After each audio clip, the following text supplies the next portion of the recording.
urutare rwa Nyirankoko rwitwaga urutare rw'imitsindo. Uru rutare bita urwa Nyirankoko ruherereye Itare mu murenge wa Mbazi mu karere ka Huye, ngo rwari urw'imitsindo. Ni urutare runini ruri ahirengeye ku buryo uruhagazeho ubona imisozi yo mu murenge wa Mbazi ndetse niyo hirya yawo. Uzamutse gatoya nka metero 30 ahagana ku gasongero k'uyu musozi uru rutare ruherereyeho, uhasanga akabindi kahashyizwe na kampani ya David and Family nk'ikimenyetso cyo gushishikariza abanyarwanda gukunda ikawa, ariko batayihinga gusa ahubwo bakanayinywa. Uhagaze hafi y'aka kabindi uba witegeye umusozi wa Huye aho bita kwa Nyagakecuru.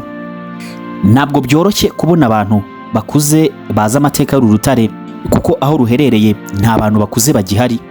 N'abahari bari hagati y'imyaka za 80. Bavuga ko bakuze bumva ko uru rutare nyine rwitwa urwa Nyirankoko, niko bakuze bumva nabo babitwara uko, bakavuga ko nta mateka yarwo bazi. Gusa Aloyizi Tuyisenge uyobora ba mukerarugendo bashaka kumenya ibijyanye n'ikawa muri kampani ya David and Family, basobanura ibijyanye n'aya mateka, avuga ko nawe yasomye ibitabo, ngo icyamuteye kwihatira kumenya aya mateka ngo nukubera ko muho basurisha ba mukerarugendo baza kubasura baje kureba iby'ikawa, ngo n'uru rutare ruba rurimo. Avuga ko rwiswe urwa Nyirankoko muhagana mu mwaka w'igihumbi na 348 ku ngoma y'umwami Kigeli Mukobanya, ngo muri iki gihe hari umugaba w'ingabo witwaga Mukikira w'i Burundi yateye u Rwanda yigarurira igice cyari hafi y'Akanyaru. Icyo gihe umwami w'u Rwanda nawe yarateye ashaka gusubirana igice cyari cyaratwaye n'Abarundi, ariko ntibyamuhira. Baje gushaka itsinzi bifashishije iragu ry'inkoko. Tuyisenga ati mu gushaka imitsindo y'iragu ry'inkoko bafataga imishwi itaratera bakayica imitwe, bagahuza ibihimba, bakavugiraho amagambo y'imitsindo, hanyuma inkoko imwe igasigara mu ngoro y'Imana, indi ikajyanwa mu gihugu bashakaga gutsinda. Abanyarwanda ngo bamaze kubona inkoko izabafasha gutsinda, bashaka uko izagera mu gihugu cy'u Burundi. Ngo ntibyari byoroshye, ariko bibuka ko Abarundi bakunda Abanyarwandakazi, bigira inama yo kuyiha umukobwa w'umwegakazi witwaga Nyirarutege. Wa mukobwa baramubonye bamushima ubwiza, nuko Mukikira yiyemeza kumurongora.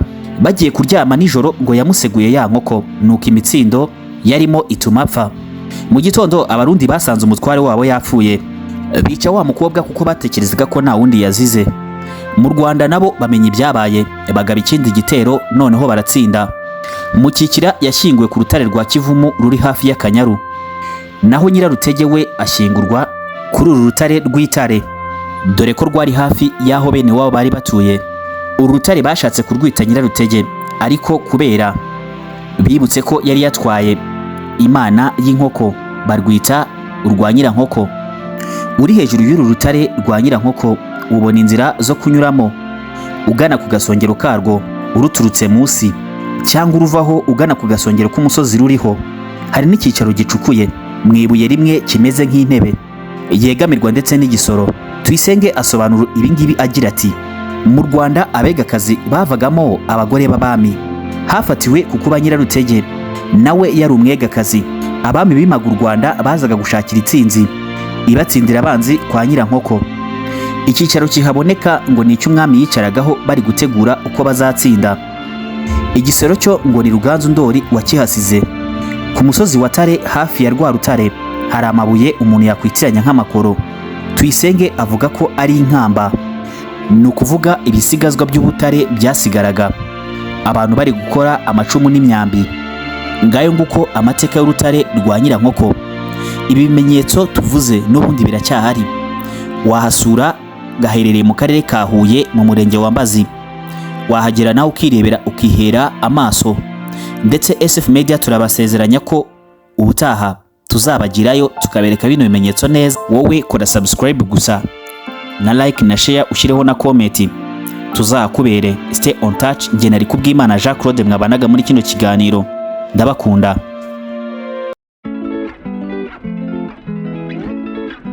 Niba uri umucuruzi, restaurant, bar, coffee shop, hotel, ndabizi yuko ibi bintu bikureba. nkuzaniye inkuru idasanzwe y'ubwoko bw'inkoko za boilo zikungahaye cyane ku ntungamubiri dusanga mu nyama z'inkoko, kandi izi nkoko zigaburirwa ibyatsi. Ese wari uzi ko inyama zirisha ibyatsi ari byiza cyane ku buzima bwawe, kandi ibyo bigatuma zigira icyanga kandi ntizigire ikindi kibazo zaguteza mu mubiri wawe mu gihe waziriye? Zujuje ibisabwa n'abazishaka muri Kigali cyangwa mu nkengero zaho, kuko zororerwa ahantu hafite isuku kandi hameze neza cyane. Biroroshye mu buryo bwo kuzibona, kuko guhera ku mafaranga 3,500 kugeza ku 4,500. Ibi nabyo bigahinduka bitewe n'ingano y'ibiro utwara. Tuzikugezaho byihuse kandi byizewe aho waba uherereye hose muri Kigali cyangwa mu nkengero zaho. Nyaboneka kora ubusabe uhamagara cyangwa utwandikira kuri nimero 0780925450. Duherereye Kigali Kicukiro Niboyi. Waduhamagara kuri iyo nimero mvuze haruguru. Murakoze ku bufatanye mugiranye na Songa Farm Chicken Kigali.